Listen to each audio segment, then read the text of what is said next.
السلام علیکم ورحمۃ اللہ وبرکاتہ۔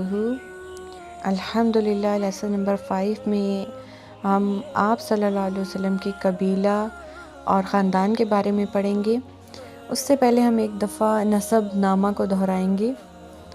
بسم اللہ الرحمن الرحیم۔ محمد بن عبداللہ بن عبد المطلب بن ہاشم بن عبد مناف بن قصی بن کلاب بن مرہ بن کعب بن لوئی بن غالب بن فہر بن مالک بن نضر بن کنانہ بن خزیمہ بن مدرکہ بن الیاس بن مدر بن نزار بن معد بن عدنان حضرت اسماعیل علیہ السلام کی نسل سے ہیں۔ اب ہم آپ صلی اللہ علیہ وسلم کی والدہ کا نام دیکھیں گے۔ آپ صلی اللہ علیہ وسلم کی والدہ کا نام آمنہ تھا اور ان کے والد وہب بن عبد مناف بن زہرہ بن کلاب تھے۔ یہ وہی کلاب ہیں جو والد کی طرف سے آپ صلی اللہ علیہ وسلم کی نسب نامے میں بھی آتے ہیں۔ کہا جاتا ہے کہ ان کا اصل نام عروہ یا حکیم تھا، لیکن وہ کتوں کے ذریعے سے بکثرت شکار کھیلا کرتے تھے، اس لیے کلاب کے نام سے مشہور ہو گئے۔ عربی میں کلاب کتوں کو کہتے ہیں۔ قبیلے کے بارے میں دیکھیں گے۔ آپ صلی اللہ علیہ وسلم قبیلہ قریش سے تعلق رکھتے تھے، جو پورے عرب میں سب سے معزز قبیلہ تھا۔ قریش دراصل فہر بن مالک یا نضر بن کنانہ کا لقب تھا۔ بعد میں اس کی اولاد اسی نسبت سے مشہور ہو گئی۔ یوں تو اس قبیلے کے ہر دور میں سیادت حاصل رہی، لیکن قصی کو ایک منفرد مقام حاصل ہوا۔ اس کا نام زید تھا اور وہ بچپن میں یتیم ہو گیا تھا اور یتیم ہو کر والدہ کے ساتھ ملک شام کے قریب قبیلہ ازرہ میں جا بسا تھا اور وہیں پلا بڑھا تھا، لیکن جوان ہو کر مکہ آ گیا اور کچھ ہی دنوں کے بعد خانہ کعبہ کا متولی بن گیا۔ یہ قبیلہ قریش کا پہلا شخص تھا جو خانہ کعبہ کا متولی تھا۔ متولی ہونے کا مطلب یہ تھا کہ اس کے ہاتھ میں خانہ کعبہ کی کنجی ہوتی تھی۔ وہ جس کے لیے جب چاہتا تھا کعبے کا دروازہ کھولتا تھا، اور اس کے علاوہ قریش مکہ سے باہر آباد بھی تھے، اس نے انہیں اندر لا کر آباد کیا۔ اس نے حاجیوں کے لیے میزبانی کا طریقہ بھی ایجاد کیا۔ وہ حج کے دنوں میں بڑے پیمانے پر کھانا تیار کراتا اور چمڑے کے بڑے بڑے لگنوں میں کھجور، شہد یا کشمش سے میٹھا شربت بنواتا اور حاجیوں کو پیش کرتا۔ اس نے کعبہ کے شمال میں دارالندوہ کے نام سے ایک گھر بھی بنایا تھا، جو قریش کی اجتماعی سرگرمیوں کا مرکز تھا۔ یہی ان کی پارلیمنٹ بھی تھی اور اسی میں وہ شادی وغیرہ کی رسمیں بھی انجام دیتے تھے۔ قریش کا جھنڈا اور کمان بھی قصی کے ہاتھ میں ہی تھی، چنانچہ لڑائی کا جھنڈا اس کے سوا کوئی نہیں باندھ سکتا تھا۔ وہ بڑا کریم اور عقل مند تھا۔ قریش اس کی بات بے چوں چراں تسلیم کرتے، اس کی بات پہ کوئی بھی انہیں اعتراض نہ ہوتا۔ اب دیکھتے ہیں خاندان کے بارے میں۔ آپ صلی اللہ علیہ وآلہ وسلم کا خاندان آپ کے پردادا ہاشم کی نسبت سے ہاشمی کہلاتا تھا۔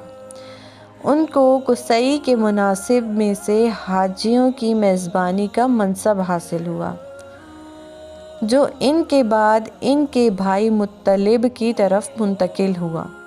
مطلب کے بعد پھر ہاشم کی اولاد کو یہ منصب حاصل ہوا اور اسلام کی آمد تک انہی کے ہاتھ میں رہا۔ اب آپ کو یہ بات سمجھ آ رہی ہے کہ آپ صلی اللہ علیہ وسلم کے پردادا کا نام ہاشم تھا، ٹھیک ہے؟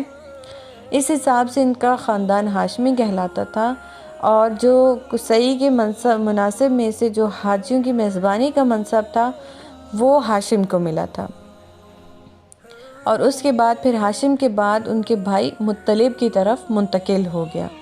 مطلب کے بعد پھر ہاشم کی یہ اولاد جو ہے انہوں نے یہ منصب سنبھالا۔ ہاشم اپنے زمانے کے سب سے عظیم انسان شمار ہوتے تھے۔ انہیں وادی بطحا کا سردار کہا جاتا تھا۔ وہ روٹی توڑ کر گوشت اور شوربے میں بھگوتے اور لوگوں کے کھانے کے لیے چھوڑ دیتے تھے۔ چونکہ عربی میں اس طرح کسی چیز کو توڑنے کو حشم کہا جاتا ہے، اور توڑنے والے کو ہاشم کہتے ہیں، اس لیے ان کا نام ہاشم پڑ گیا، ورنہ ان کا اصل نام عمرو تھا۔ قریش تجارت پیشہ تھے۔ ہاشم نے ان کے لیے جاڑے میں یمن اور گرمی میں شام کا تجارتی سفر منظم کیا اور اس کے لیے دونوں ملکوں کے ذمہ داروں سے ضمانتیں حاصل کیں۔ اس سفر کا ذکر قرآن مجید کے سورہ قریش میں اللہ تعالیٰ کے ایک بہت بڑے احسان کے طور پر کیا گیا ہے۔ ہاشم ایک بار تجارت کے لیے شام جاتے ہوئے یثرب مدینہ منورہ گزرے تو وہاں بنو عدی بن نجار کی ایک خاتون سلمہ بنت عمرو سے شادی کر لی اور کچھ عرصہ ٹھہر کر ملک شام چلے گئے اور وہیں سرزمین فلسطین کے مشہور شہر غزہ میں انتقال کر گئے۔ ان کی روانگی کے وقت سلمہ حاملہ تھی۔ بعد میں بچہ پیدا ہوا جس کے سر کے بالوں میں سفیدی تھی، اس لیے ان کا نام شیبہ رکھا گیا۔ یہ بچہ مدینے میں پرورش پاتا رہا، لیکن مکے میں ہاشم کے بھائیوں اور خاندان کے دوسرے لوگوں کو اس بات کا علم نہیں تھا۔ ہاشم کے جو بھائی تھے ان کا نام تھا مطلب، ٹھیک ہے۔ 8 برس بعد مطلب کو اس بات کا پتہ چلا تو وہ مدینہ جا کر اس کو اپنے ساتھ لے آئے۔ کب؟ جب وہ 8 سال کی تھے، ٹھیک ہے۔ اچھا، یہ ہاشم کی اولاد تھی اور اس بچے کا نام شیبہ تھا جسے مطلب اپنے ساتھ لے کر آئے، ٹھیک ہو گیا۔ جب مکہ میں داخل ہوئے تو لوگوں نے سمجھا کہ یہ ان کا غلام ہے، یعنی کہ مطلب کا غلام ہے، چنانچہ اسے عبد المطلب کہنے لگے، ٹھیک ہے، یعنی کہ عبد المطلب کا غلام۔